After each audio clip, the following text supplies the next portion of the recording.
তো বন্ধু চলো যাই, আর কিছুটা মাছ রেখে দিয়েছি এই দেখো।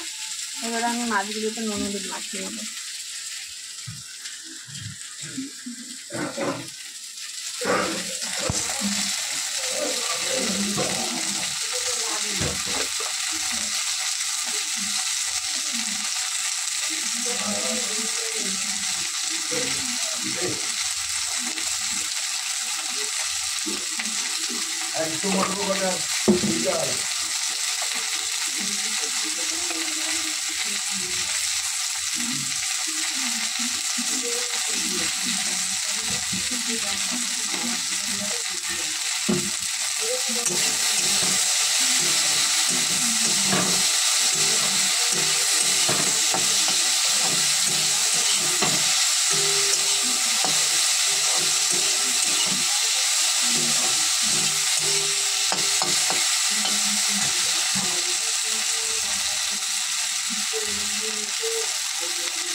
ভালো করে মাখিয়ে নিচ্ছি তেল হলুদ নুন।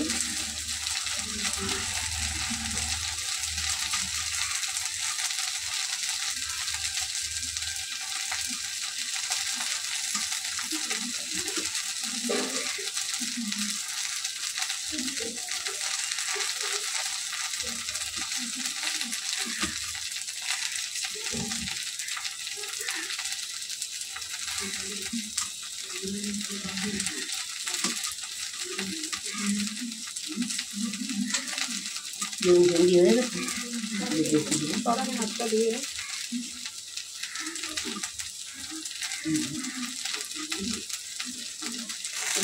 আসছে না ওই সবসময় বাবা গরু আমার ইলিশ মাছের যে বলতে বৌমা কাঁচা রান্না করবে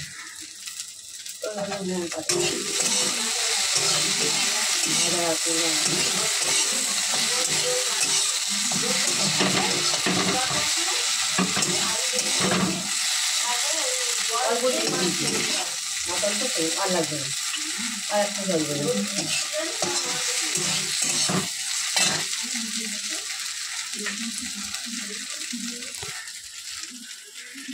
তো বন্ধু দেখো আমি নুন হলুদ মাখিয়ে রেখেছি। এবারে আমি এটা ঢেকে রেখে দেবো। এই মাছ করতে বেশিক্ষণ সময় লাগবে না। চলো এটাকে ঢেকে রেখে দিই। আর এই দেখো মাছের তেল বেরিয়েছে অনেকটা।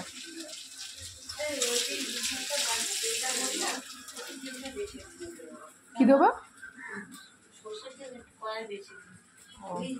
তো বন্ধু দেখো মাছের তেল আর এগুলো ভেজে নেবো। নুন মাখিয়ে নিয়েছি, কড়া গরম হয়ে গেছে, কড়াতে তেল দিয়ে দেবো।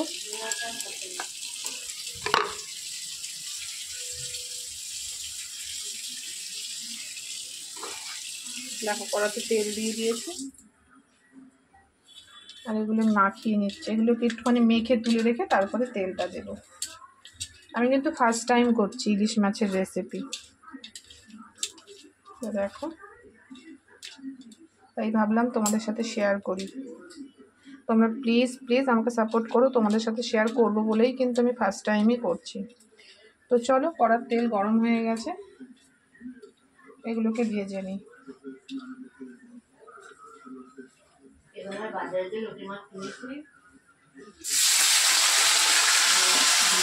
খেয়েছি একদিন।